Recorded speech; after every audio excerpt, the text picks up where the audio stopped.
나무 한 그루, 풀 한 포기, 풀벌레 한 마리, 심지어 미생물에 이르기까지 그 고유의 사명을 부여하신다는 것. 하나님께서는 필요하지 않은 것을 창조하지 않으시는 분입니다. 현재 우리가 살고 있는 이 지구상에는 대략 50만 종류의 식물이 자라고 있다고 합니다. 여러분, 50만 종류의 식물의 이름을 아십니까?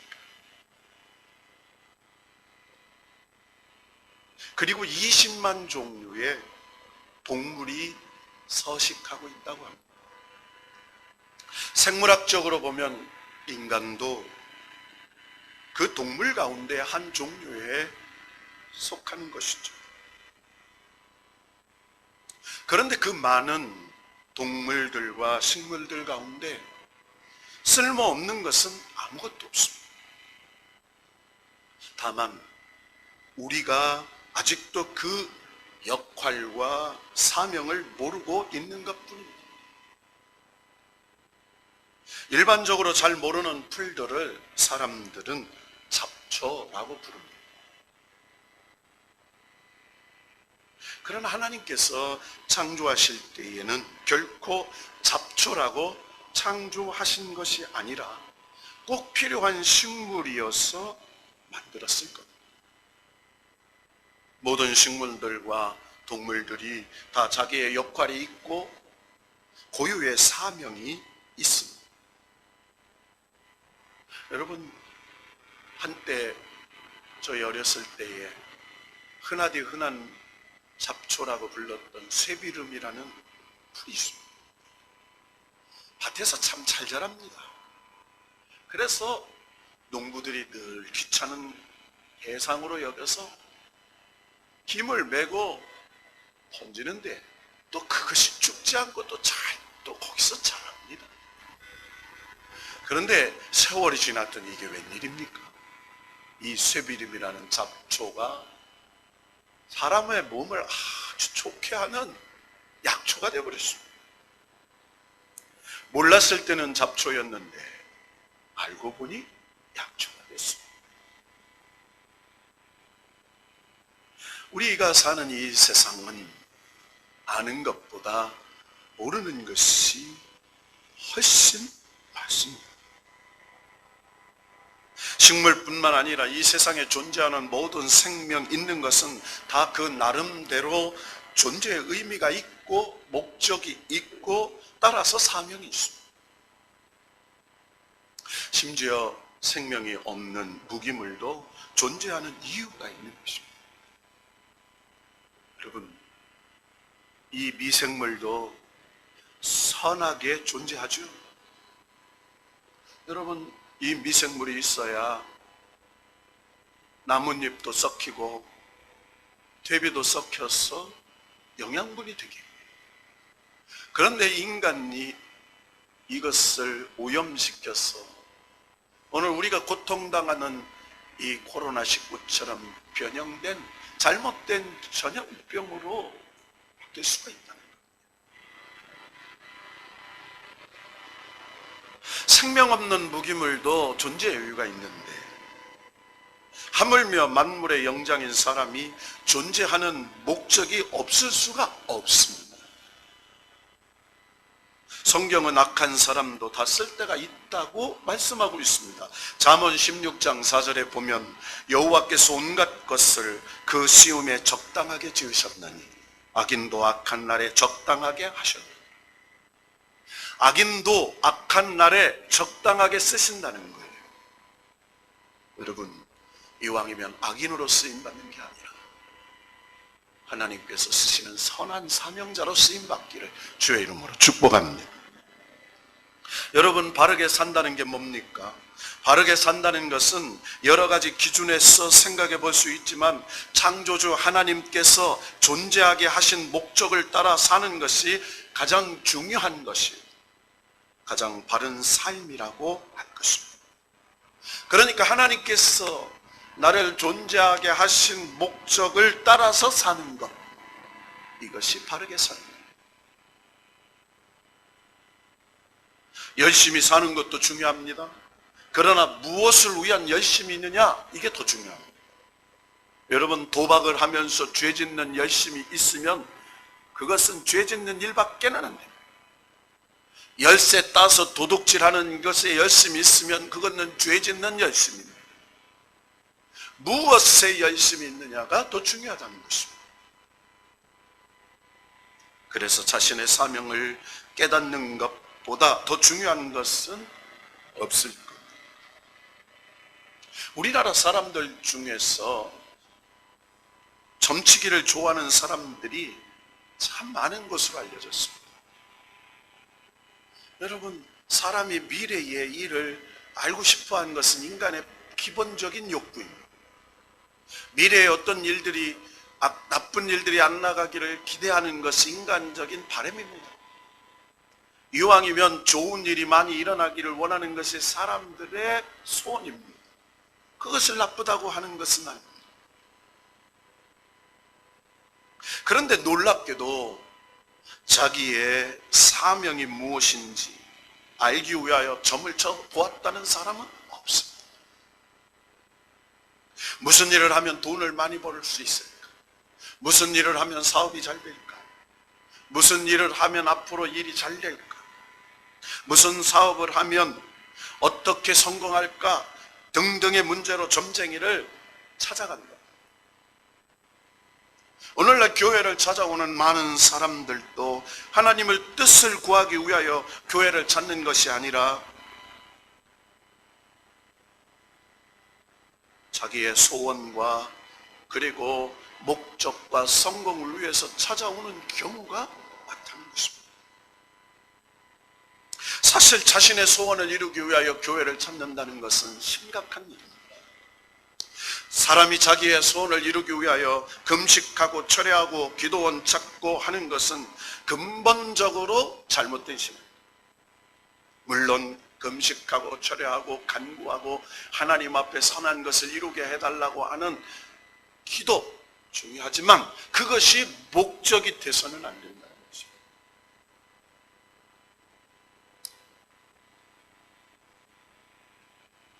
우리는 인생을 살면서 늘 질문해 봐야 할 세 가지 질문이 있습니다. 나는 어떤 존재인가? 라는 첫 번째 질문. 따라해 봅시다. 나는 어떤 존재인가? 나는 어떤 존재나? 여러분, 나는 누구지? 나는 누구인가? 나는 어디서 왔는가? 나는 왜 사는가? 두 번째 질문. 나는 왜 사는가? 나 그냥 삽니다. 보통 이런 사람이 있어요. 죽지 못해 살아요. 여러분, 죽지 못해 살면 되겠습니까? 그냥 살아요. 그냥 살면 되겠습니까? 소망이 있고 목적이 있고 기대가 있어야 돼요. 여러분, 인간의 본질적인 소망은 위를 바라보고 사는 존재예요. 그래서 헬라어로 안드로포스예요. 하늘을 바라보고 사는 존재. 인간만이 위를 바라보고 살아요. 영원을 바라보고 살고 하나님을 바라보고 살고 영생을 바라보고 사는 영적인 존재예요. 세 번째는 나는 어떻게 살아야 하는가? 라는 겁니다. 따라해 봅시다. 나는 어떻게 살아야 하는가? 나 될 대로 삽니다. 막 삽니다. 그냥 삽니다. 개같이 벌어서 정승같이 쓰면 되죠? 그러면 안 되죠. 어떻게 살아야 하는가? 오늘 이 질문에 대한 답이 오늘 창세기 1장 본문에 나오는데, 하나님이 그들에게 복을 주시며 하나님이 그들에게 이르시되 생육하고 번성하여 땅에 충만하라. 땅을 정복하라. 바다의 물고기와 하늘의 새와 땅에 움직이는 모든 생물을 다스리라 하시니라. 본문은 하나님이 사람을 창조하시고 주신 첫 번째 말씀, 그러니까 최초의 말씀이라. 여러분, 이 말씀 속에 우리의 존재 목적, 우리가 왜 사는지, 우리는 어떻게 살아야 되는지, 이 근본적인 해답이 이 속에 있습니다. 여러분, 오늘 이 말씀을 통해서 내가 어떤 존재고, 나는 왜 살아야 되고, 나는 어떻게 살아야 되는지를 깨닫는다면 여러분의 내일의 인생이 달라지고, 여러분의 삶의 목적이 달라지고, 여러분의 삶의 가치가 달라질 줄로 믿습니다.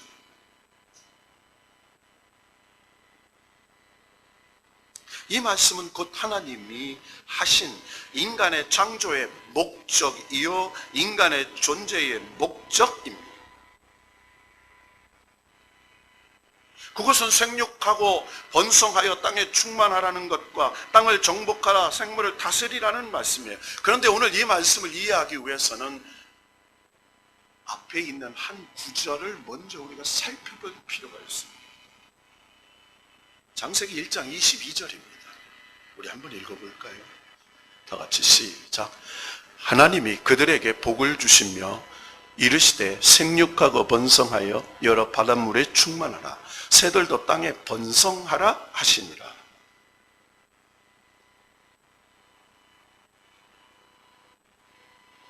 여러분, 하나님이 다섯째 날 이 세상에 생물을 창조하셨어요. 여러분, 그런데 생육하고 번성하고 충만하라 라는 말씀, 인간에게 주신 말씀하고 똑같이 주셨어요. 그런데 이 생물에게 주시지 않은 덧붙인 두 가지 말씀이 있습니다. 사람에게는 이 말씀 외에 두 가지를 더하셨는데, 그것은 땅을 정복하라, 생물을 다스리라 라는 말씀이었습니다. 따라합시다. 땅을 정복하라, 생물을 다스리라. 여기서 하나님이 말씀하시는 정복하라, 다스리라는 것은 세속적인 정복과 다스림이 아닙니다. 이 말씀을 영적으로 깊은 하나님의 이해를 구하지 못하기 때문에 정복하고, 그래서 전쟁이 일어나고, 그래서 통치하고 다스리는 잘못된 인간의 패역한 일들이 일어나요.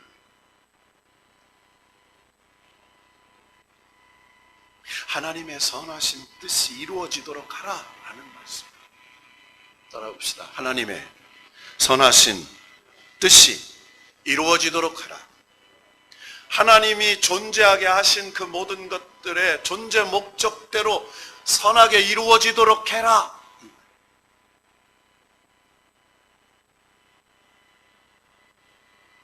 그리고 오늘 이 말씀을 우리가 이해하기 위해서는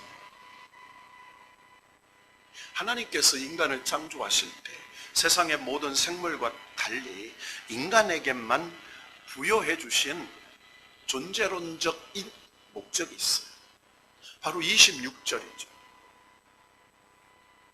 한번 다시 읽어봅시다. 시작. 하나님이 이르시되 우리의 형상을 따라 우리의 모양대로 우리가 사람을 만들고 그들로 바다의 물고기와 하늘의 새와 가축과 온 땅과 땅에 기는 모든 것을 다스리게 하자 하시고, 하나님이 자기 형상 곧 하나님의 형상대로 사람을 창조하시되 남자와 여자를 창조하시고. 여기서 보니까 하나님의 형상대로라는 말입니다. 여러분, 우리가 육신의 모양대로 하나님이 만드셨다는 얘기입니까? 아니에요. 이 말씀의 원어를 보면은 이미지라는 단어가 나와요. 성품, 하나님의 속성을 얘기해요. 하나님은 영이세요. 우리처럼 이런 모양을 가지신 분이 아닙니다. 그러니까 여기서 말하는 형상은 하나님의 성품, 그래서 하나님은 거룩하시고 하나님은 사랑하시고 인자하시고 온유하시고 하나님의 성품이 그렇다는 거예요. 여러분, 개가 거룩한 개를 보셨습니까? 여러분, 돼지가 온유한 돼지를 보셨어요? 여러분, 우리는요 정말 하나님을 믿는 것에 대한 그 놀라운 감격과 기쁨이요, 하나님의 존재 목적, 하나님이 우리를 창조하시는 존재 목적, 우리의 인생의 가치와 삶의 목적을 알게 하셨다는 것만큼 놀라운 축복이 없다는 것을 저와 여러분은 깨달아야 합니다.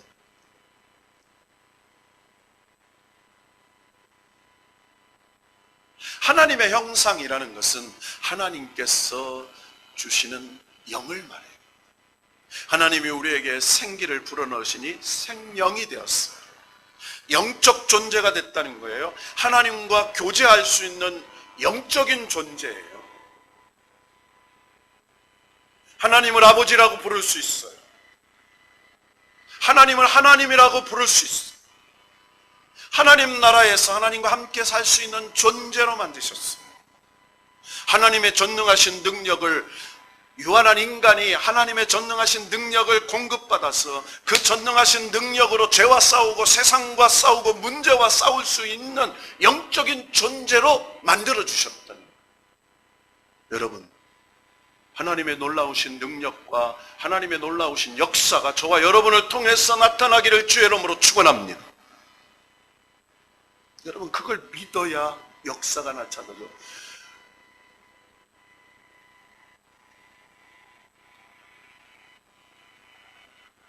할 수 있거든이 무슨 말이냐? 믿는 자에게는 능치 못할 일이 없느니라. 뭘 믿어요? 전능하신 하나님이 나를 역사하시면 전능하신 하나님의 능력이 나를 통해서 나타나고 하나님의 역사가 회복되고 축복된다는 것을 믿는 것입니다.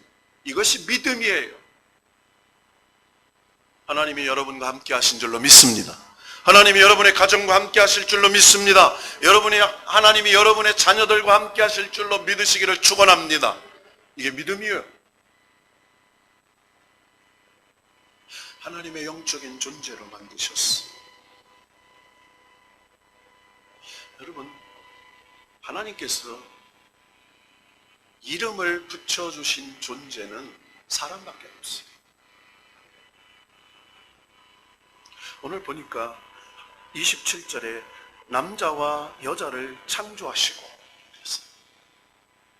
그리고 남자를 아담이라고 부르시고 여자를 하와라고 불러주셨어요. 남자 따라해보세요. 나는 아담입니다. 여자분들 따라해보세요. 나는 하와입니다. 여러분, 아담과 하와가 최초의 그 사람이 아니라 남자와 여자가 아담이요, 여자가 하와예요. 하나님이 붙여주신 이름이에요. 그리고 이 남자와 여자에게 하나님이 창조하신 생물의 이름을 붙여주게 하셨어요.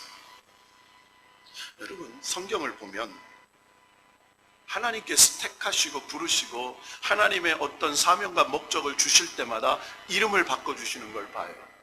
아브람을 부르셔서 아브라함 되게 하시고요, 사레를 사라로 바꿔주시죠. 요한의 아들 시몬을 부르셔서 베드로라 바꿔주세요.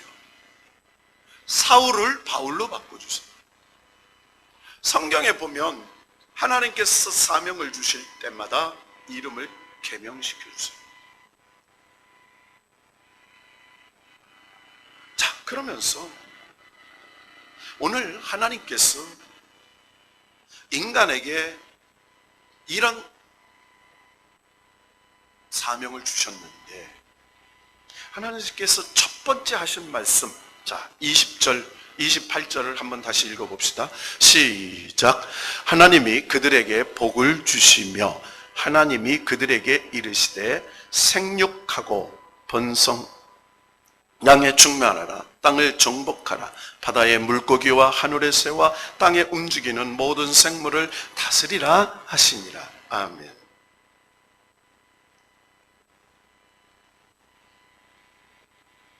여러분, 하나님께서요 인간을 창조하신 후에 제일 먼저 그들에게 복을 주셨어요.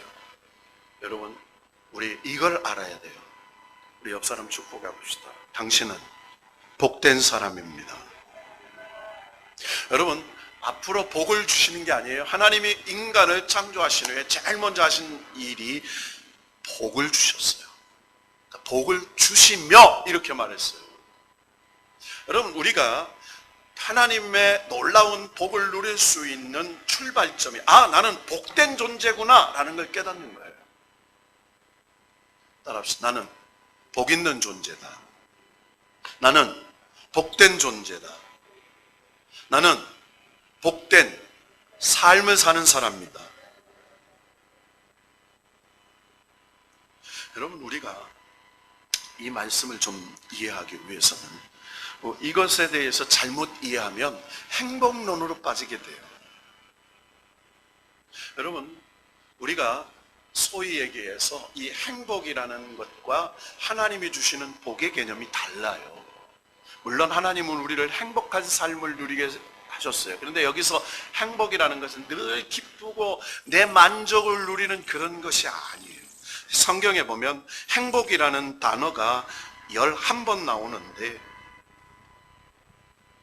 여러분, 우리에 보면은 보통 이런 게 나와요.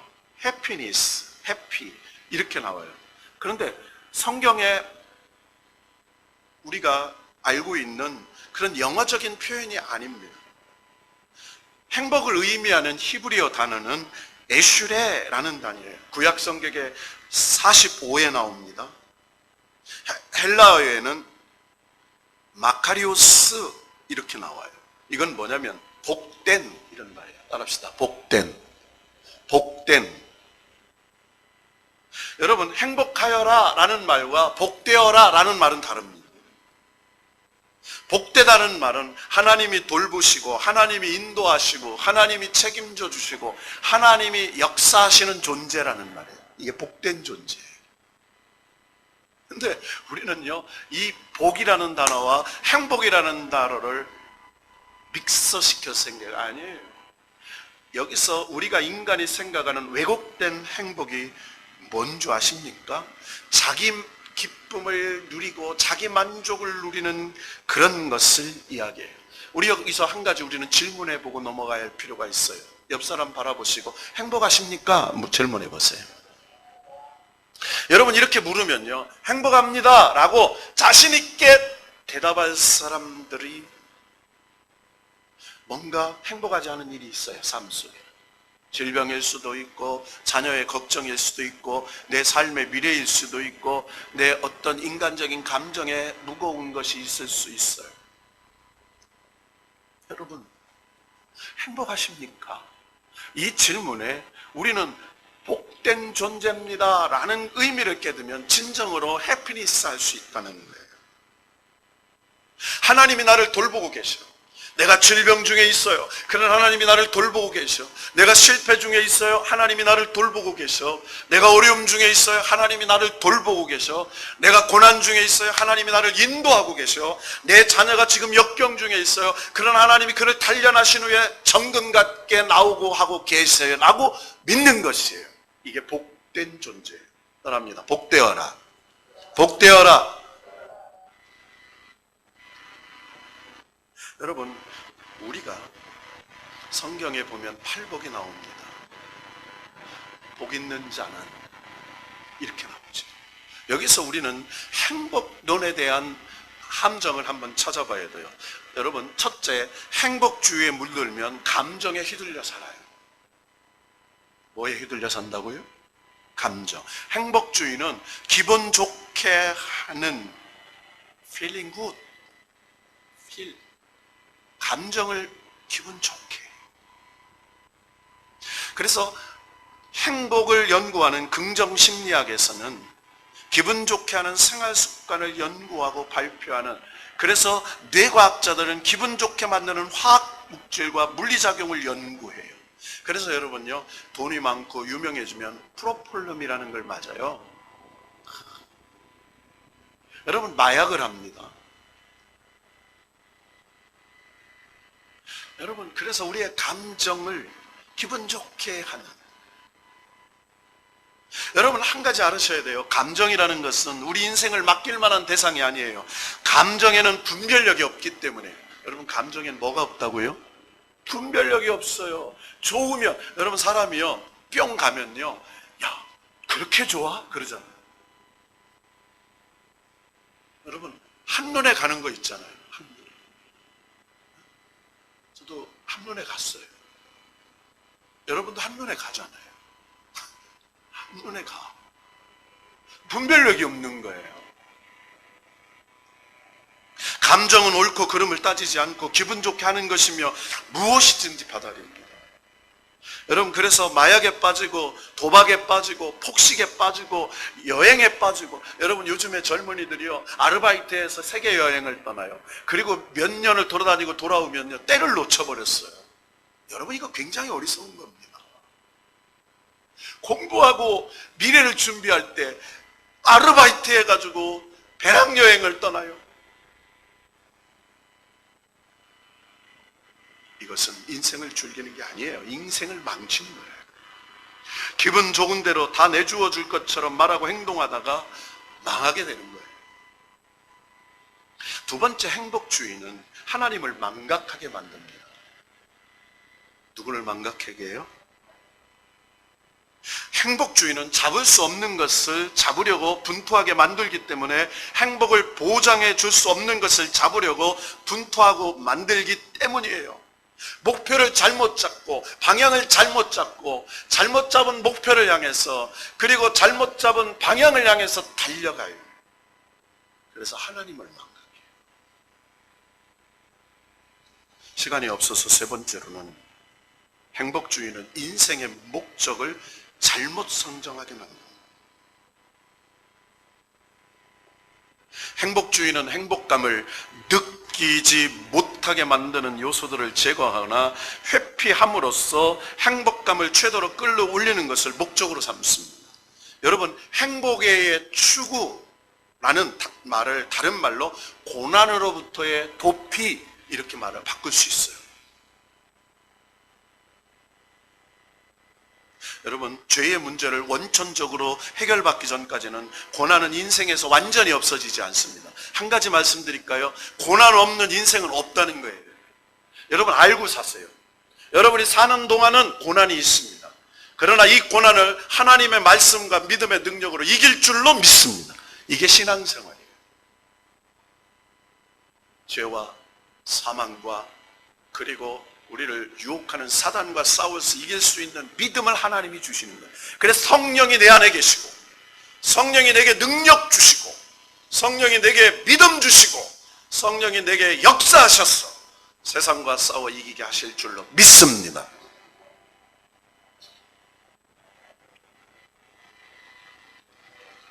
여러분, 회피하는 고난은 없어지는 게 아니라 다른 사람에게 전가된다는 에너지 보존 법칙이 있어요.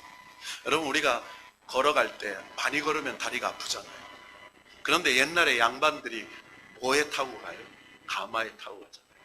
그러면 종들이 네 군데에서 4명의 종들이 양반을 가마에 태웁니다. 그러면 가마에 탄 양반은 편하고, 아 기분 좋다, 물러거라 물러거라, 좌상대감 나가신다 하고 가는데, 가마에 탄 좌상대감은 편하지만 4명의 종은 어렵습니까? 안 어렵습니까? 그런 겁니다. 바로 내 고난이 다른 사람에게 전가돼서 내가 이 고난을 회피하면 다른 사람에게 더 많이 고난을 동반하고 역사하는 것이죠. 내가 고난을 회피하면 세상의 고난은 그만큼 커지고, 내가 고난을 흡수하면 세상의 고난은 그만큼 줄어드는 거예요. 그래서 가장의 역할이 있습니다. 그래서 어머니의 역할이 있고요, 그 가장의 할아버지 할머니의 역할이 있는 거예요. 내가 조금 힘들어도 감당하면 가족이 편해지기 때문이에요. 여러분, 오늘 성경에 보면 팔복에 복 있는 자는 복되도다 라는 의미는 오늘 여기 창세기 28장에 복을 주시며 라는 이 단어. 자, 여기서 말하는 복 있는 자는, 복을 주신 것은 하나님께로 돌아가고 그분 안에 머물고 그분의 인정을 받고 그분의 다스림을 받고 그분의 주어진 사명을 감당하고 그분의 위로를 받고 그분으로부터 상급을 받는, 하나님의 인정을 받는 존재가 되는 것입니다. 여러분, 옆 사람 축복합시다. 당신은 하나님의 인정을 받는 존재이십니다. 할렐루야. 하나님의 인정을 받는 존재. 굉장한 거죠. 자, 그렇다면 말씀을 정리하겠습니다. 오늘 말씀의 정리를 함으로써 생물과 동물과 식물에게 준 생육하고 번성하고 충만하다라는 것은, 여러분요, 짐승도 여러분 번성하는 것만큼 제일 많이 낳는 게 뭔 줄 아세요? 제일 엄청나게 많이 낳는 이 표류 중에, 여러분, 토끼 엄청나게 많이 낳죠. 여러분, 쥐도요 엄청나게 많이 낳아요. 여러분, 이 생물학적 번성을 따지면 이런 거에 비교할 수가 없어요. 그래서 번성이라는 것은 자손을 번성하는 인간의 번성하고는 달라요. 어쨌든 하여간 증가해지는 거예요. 그런데 번성하고 그리고 충만하고 이런 것들은 생육하고 이거는 생물학적인 것 같아요. 그런데 인간에게만 주신 두 가지, 따라합니다. 정복하고 다스리라. 여러분, 여기서 아까 말씀드린 이 정복이라는 히브리어 단어는 카바시라는 단어예요. 카바시. 군사적인 용어로 짓밟다, 약탈하다, 굴복시키다라는 강한 의미가 그 속에 있습니다. 그러나 이런 짓밟다, 다스리다, 굴복시키다 이런 말이 아니에요. 용어를 보면 이 정복하는 말은 하나님께서 이 군사적인 용어인 정복하다, 카바시라는 단어를 강한 어휘로 명령을 내리신 것은 다른 피조물을 신처럼 대하는 것을 인간에게 용납하지 않으신 것이다, 이렇게 말합니다. 그러니까 여러분요, 고목나무 보고 6,000년 살았다고, 여러분 오래된 그 산을 보고 신처럼 하나님의 만드신 피조물을 그렇게 대하지 말아라, 이런 말이에요. 너희가 다스릴 권세가 있는데 하나님이 인간에게 용납하지 않는다는 거예요. 그건 피조물이야, 너희가 다스릴 권세가 있어. 인간은 그것들을 복종시키고 관리해야 할 만한 권한과 책임을 가진 존재다라고 우리에게 권위를 주신 거예요. 따라합시다.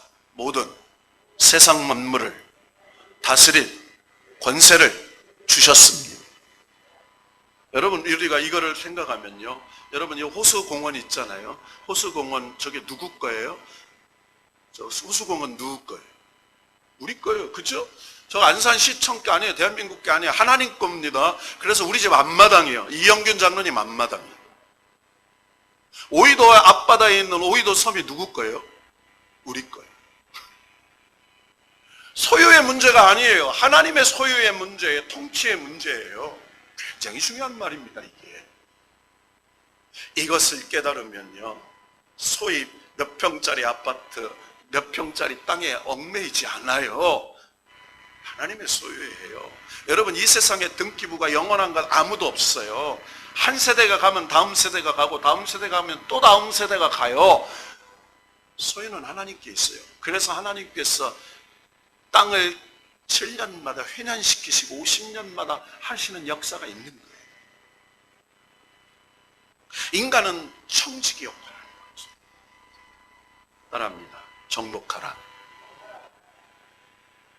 하나님이 만드신 피조물을 신처럼 대하지 마라. 그것들을 복종시키고 관리할 만한 권한과 책임을 가진 존재임을 명심하라. 두 번째로는 다스려라 하는 말이에요. 따라합시다. 다스려라. 여러분, 하나님을 대신해서 하나님의 걸작품인 이 땅을 잘 관리하라는 것입니다. 그러니까 하나님은 인간에게 하나님께서 지으신 피조 세계를 잘 관리하라고 맡기신 거예요. 최초의 인류는 하나님의 동역자로서 하나님의 일꾼이었고 모든 생물의 특성을 꿰뚫고 있고 특성을 살려서 경작하고 다스리는 하나님의 아들들이었습니다. 여러분, 텃새와 철새는 다르죠. 여러분, 텃새는요 곧 지방에서만 사는 새를 말해요. 텃새는 참새, 맷새 뭐 이런 걸 얘기해요. 어디 가지 않아요. 거기서 살아요. 봄, 여름, 가을, 겨울 거기서 살아요. 그래서 텃새, 거기서 사는. 여러분, 철새는 뭐예요? 철 따라 옮겨가는. 기러기, 청동오리 뭐 이런 걸 말해요. 여러분, 그래서 이름을 보세요. 여러분, 강남 갔던 제비. 여러분, 제비는요 어떻게 울어요? 지지. 여러분, 옛날에 시골에 살던 분 처마집에 제비집을 짓습니다. 제비 새끼 나면요 시끄러워서 잠을 못 자요. 찌지매매 찌지매매. 왜 그런 줄 아세요? 어미새가 먹이를 물고 오면요 뭐예요? 털어달라고 막 짖는 거예요. 그런데요 보십시오. 내 입을 크게 열라 내가 채우리라. 거기에 있어요. 어미새가 새끼 제비새에게 누구에게 먹이를 주냐면 가장 입을 넓게 여는 새에게 주는 거예요. 입 다물고 있으면 줄 수가 없어요. 여러분, 기도의 입을 열 수 있기를 바랍니다. 축복의 입을 열 수 있기를 바랍니다. 여러분, 따라해보세요. 좋은 말을, 복된 말을, 은혜의 말을, 역사의 말을 많이 합시다. 할렐루야. 죽고자 하면 죽어요. 살고자 하면 살아요. 자, 그런데요 제비. 여러분, 제비 나는 거 보세요. 비. 아주 이 이름에 다 이름이 있어요. 여러분, 기러기. 무슨 기? 기러기. 여러분, 기러기 길어요. 기럭지가 길어. 여러분, 지렁이. 지렁. 여러분요, 아담이요 참 왜 웃어요? 이름을 지을 때 그 이름에 의미가 있죠. 아라 이름을 제가 줬어요.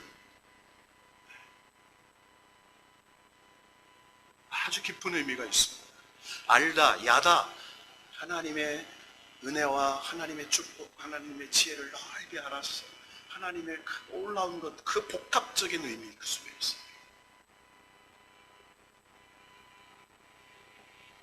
여러분, 그래서요 다스림이란 사물의 본성을 밝히 암으로 하나님의 지혜를 가지고 하나님이 쓰시는 것들을, 존재한 것들을 축복 있는 자리에 사용하는 것을, 여러분의 자녀들이 하나님이 사용하시는 존재 목적으로 쓰임받기를 축원합니다. 여러분, 우리 교회가 하나님의 존재 목적으로 사용되어지기를 주님의 이름으로 축원합니다.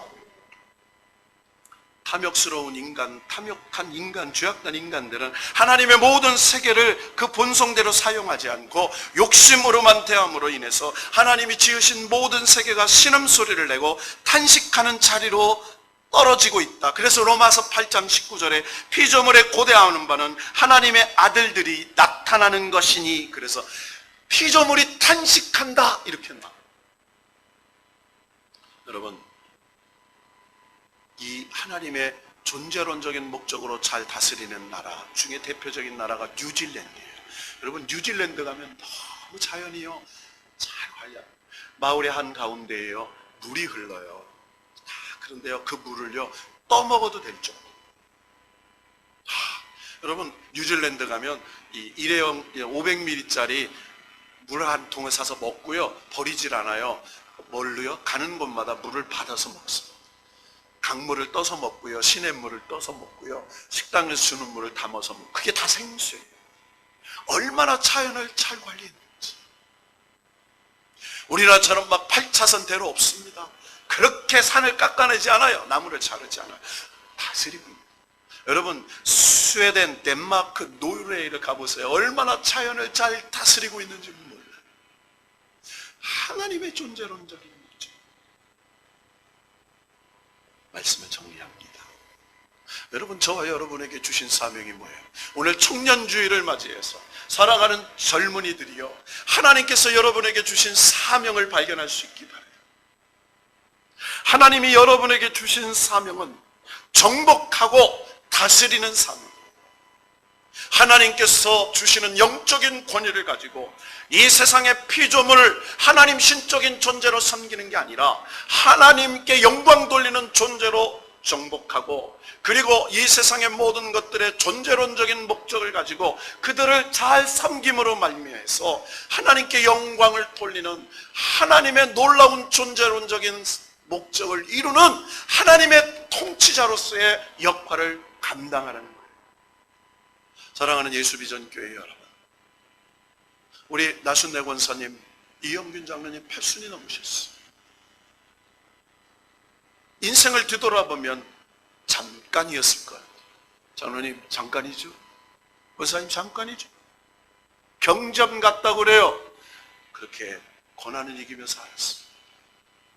이제 앞으로 어떻게 사실 겁니까? 오늘 주신 이 말씀, 이제 더 하나님 말씀 붙잡고 가정을 다스리고 손자 손녀들을 위하여 기도로 다스리고 하나님 말씀으로 다스려서 생육하고 번성하고 하나님의 아브라함의 가문을 이루는 놀라운 인간의 사명을 감당하는 역할을 해야 되는 것이에요. 우리 청년들, 나라와 민족과 교회를 정복하고 다스리는, 그래서 하나님의 놀라운 영적인 권위로 하나님의 영광을 회복시키는 놀라운 사명자로 쓰임받기를 축원합니다. 우리 중고등부 우리 어린 학생들, 그리고 이 연합예배를 통해서 정말 우리가 인간으로서의 사명이 무엇인지를 발견해서 우리가 동물과 다르고 식물과 다른 것은 하나님의 형상을 가진 존재로 하나님께 영화롭게 영광을 돌리며 그리고 영원한 하나님의 영생을 함께 누리는 사명의 존재로 깨닫고, 그리고 목적과 사명을 가질 때 우리는 비로소 복 있는 자로 살게 될 줄로 믿고 이 복을 누리는 참된 하나님의 사람들이 되시기를 주 예수의 이름으로 축원합니다.